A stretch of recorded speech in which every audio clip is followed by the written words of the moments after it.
Well, it looks like they liked the second pilot, and this is gonna be a series. So let's call everybody back and get to work making some new episodes. We're already over budget, so we're gonna start with a bottle episode where the Enterprise explores uncharted space and runs into a ship more than 100 times its size that don't take too kindly to trespassers. Kirk and company are gonna need some serious strategy and a little luck to get out of this one, so strap in, because we're gonna try to pull off the Corbomite Maneuver.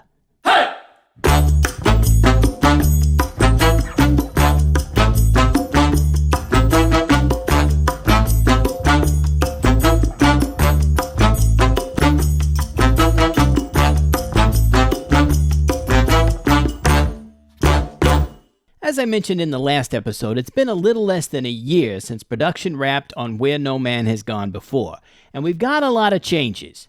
Since our last navigator strangled our last helmsman to death, we've got some openings on the bridge. Sulu made a name for himself last episode, so we've got him at helm now, and we've brought in a new guy, Bailey, at navigator. Let's see how he does. We also canned Dr. Mark Piper and got the guy Roddenberry originally wanted in the first place, DeForest Kelley, as Dr. Leonard McCoy. Also, at communications, we got the lovely and talented Nichelle Nichols as Lieutenant Uhura. We've also gotten rid of Yeoman Smith, and in her place, we have Yeoman Janice Rand, played by another beauty, Grace Lee Whitney.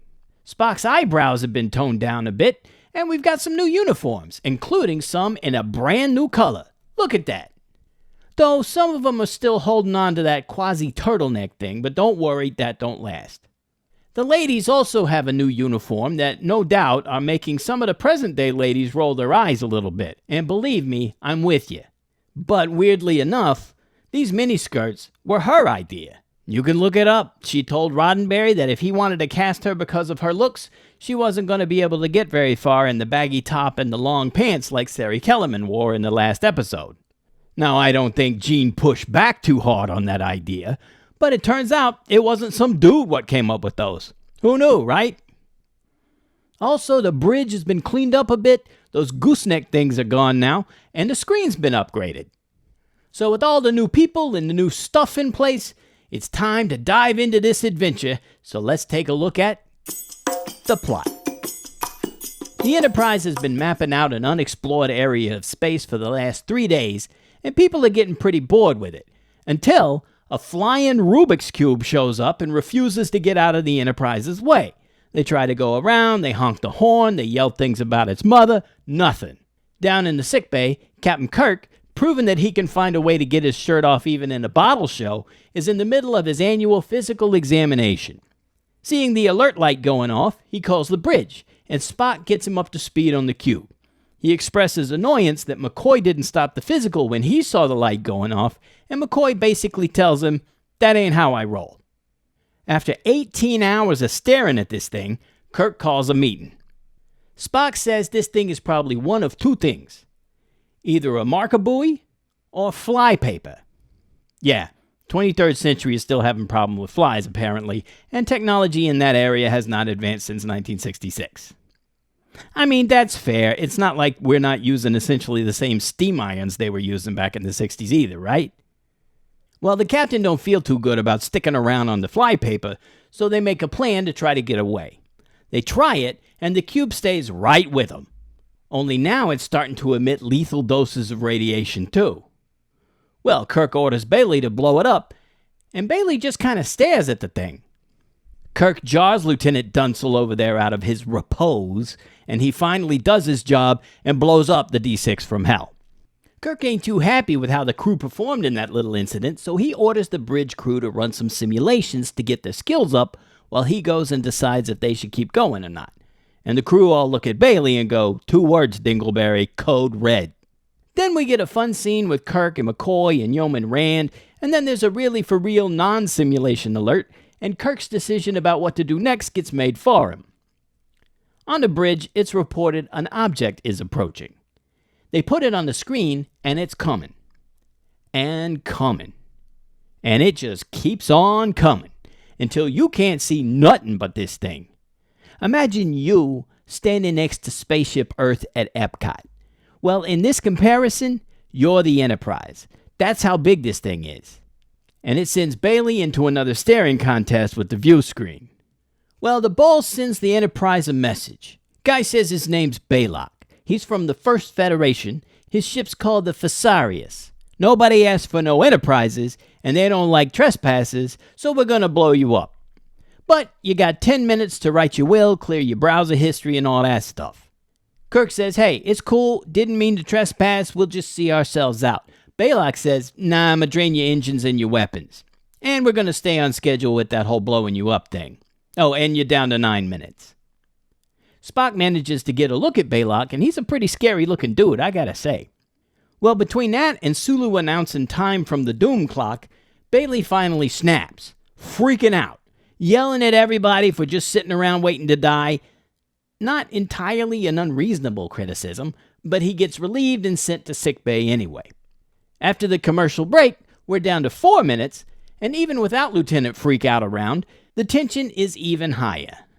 Kirk asks Spock for recommendations. Spock says he don't got any. They have nothing they can bargain with, and they're more than outmatched by the Fesarius' power, so that's it. Checkmate. Kirk snaps at him that ain't good enough, and Spock seems like he gets a little hurt. And he says, dude, logically, that's all I got. Well, Kirk fumes over to his chair, and McCoy comes in with his complete inability to read the room, and tells Kirk that Bailey snapping was basically Kirk's fault for promoting him before he was ready and pushing him too hard. He says he's going to put that in his report, and he ain't bluffing. Kirk, reaching his boiling point, snaps back at McCoy, but then gets an idea. He tells Spock, we ain't playing chess, we're playing poker. You see, when McCoy said the thing about the bluff, anyway. He gets Uhura to call up Balok and says, hey, you should know, we got a thing incorporated into our ships called Corbomite that when we get attacked, it blows up the people attacking us. So shove your minutes and just take your big shot now, you big head bag of butts with a giant Christmas ornament looking ship. Yeah, you suck. Balok says he wants proof of this stuff, and Kirk just goes, no. Well, time runs out and nothing happens. Apparently, Balok actually bought it. Hyper-advanced technology, and actually believed Kirk's story about a magic I'm rubber, you're glue shield. Yeah, whatever works, right? So Balok says, okay, we won't blow you up, but we are taking you to a planet and you're just going to live there now. He don't come out and say it really, but you get the feeling he don't want people going off telling other people about the First Federation. The more people find out about it, the more ships he's got to blow up, and honestly, he's probably got a lot of better stuff to do. So he breaks off a tiny little ship from the ginormous ship, and then the ginormous ship goes away, and Balok starts towing the Enterprise with the little tiny ship. Balok don't know the meaning of the word medium-sized, apparently. Well, as they're getting towed, Spock notices that Balok's ship is kind of straining to keep a hold of the Enterprise. So when he lets out some slack to conserve power, Kirk orders the ship to pull away. The struggle almost burns out the Enterprise's engines, but not before it overloads Balok's ship and they get free. Spock scans the ship and sees that it's pretty much dead. Even life support is almost out. Uhura says he tried to call for help from the Fesarius, but the signal was too weak and she doesn't think they could have heard it. Kirk says, okay, we're going over and seeing if we can help the guy. Almost everybody in earshot goes, what? Just so there isn't any misunderstanding, Kirk gets on the intercom to the whole ship and says, we're helping that dude because it's what we do. Everybody got that? Well, he and McCoy and Bailey beam over and they find Balok, but he's just a puppet. Then the real Balok says, ha, gotcha! And they go into his room and find that he's a little tiny dude that's almost as weird and creepy as the puppet version, to be honest. But he explains that he was testing the Enterprise to see if they were truly peaceful, and he needed the puppet so they would be more intimidated. He seems satisfied that the Enterprise people have passed the test, and after serving up some Tranya, suggests a cultural exchange with the Earth. Kirk, seizing on an opportunity to get rid of some dead weight at navigation, offers him Bailey. Then Balok offers to take them on a tour of his ship, and we roll credits. Great stuff. Okay, no kidding here. This is one of my absolute favorite episodes of Star Trek. Not the original series, all of Star Trek. The writing is really top-notch. I love pointing out great lines, but there were just too many in this episode to list them all, so I gotta go with the top 5. Raising my voice back there doesn't mean I was scared I couldn't do my job. It means I happen to have a human thing called an adrenaline gland. Does sound most inconvenient, however. Have you considered having it removed? The line is already perfect. Witty, but still in character for Spock. But Nimoy takes it to a much higher level with how he delivers it. Offhandedly while he's doing other stuff, it's just perfect. Finally finished physical on you, didn't I? What am I, a doctor or a moon shuttle conductor? I jumped every time a light came on around here. I'd end up talking to myself. Right out of the gate, Dr. McCoy's personality is front and center. Not only do we get his first "I'm a doctor, not a whatever" line in his very first scene, but the talking to myself line is perfect. It's not punched up and goofy. It really comes off as genuine, and it's a very funny line. And if you're asking a logical decision to make... No, I'm not. The mission of the Enterprise is to seek out and contact alien life. Has it occurred to you that there's a certain inefficiency in constantly questioning me on things you've already made up your mind about? It gives me emotional security. Another Spock line here, and I like this one because it shows a real connection between Spock and Kirk. They both play the exchange very well, and despite it being the first regular series episode, you feel like these guys have been working together for a long time and know each other very well. Speaking of that...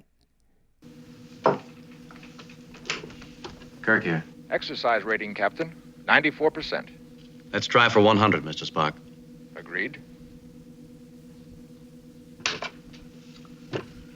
What are you going to do with that 6% when they give it to you, Jim?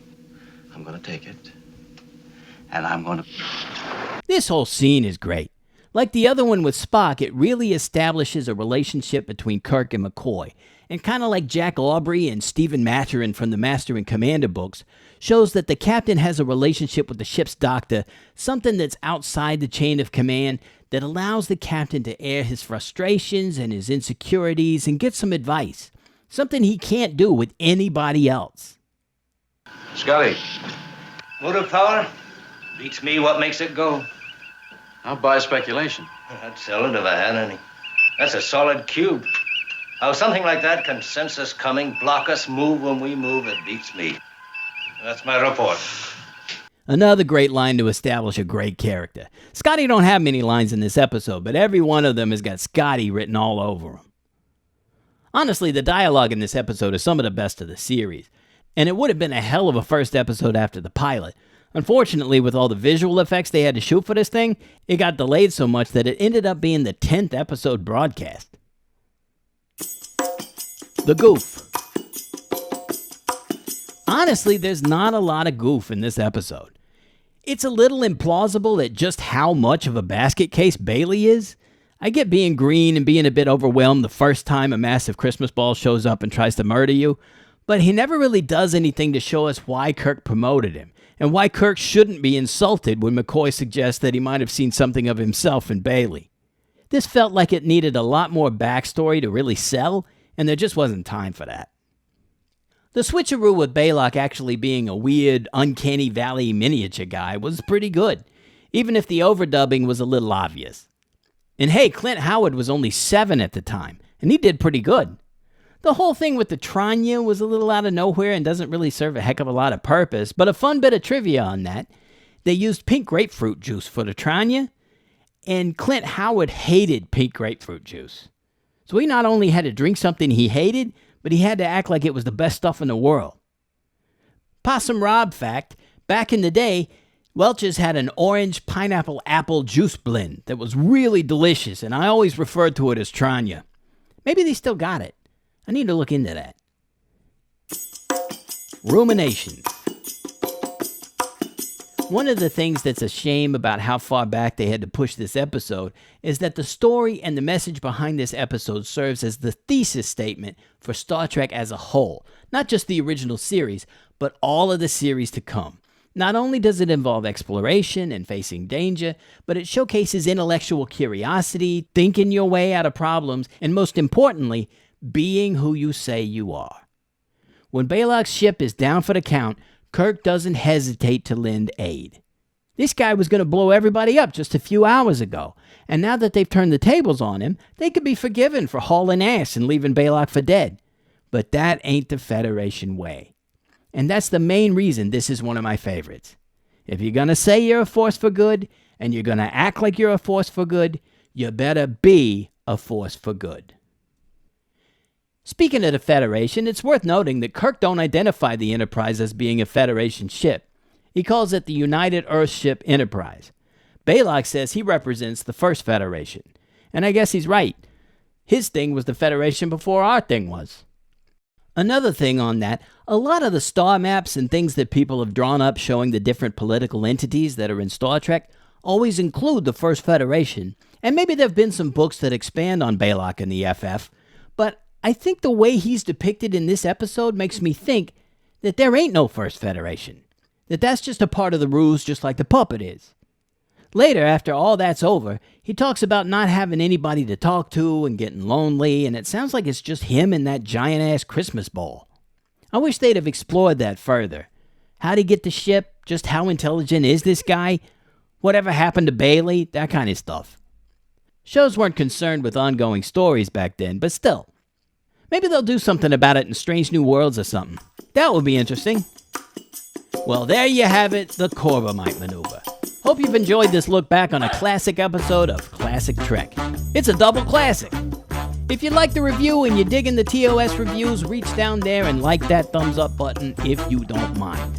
If you ain't a subscriber, while you thumbs up on the video, move the mouse over just a little bit and hit that subscribe button for me. Really helps out the channel. Still doing regular episodes, so should have one of those coming out soon. And stick around for the next Star Trek episode where we're introducing one of the only non-crew recurring characters in the original Star Trek, Harry Mudd. Until next time, possum friends are awesome friends. Take it easy, alright? Later.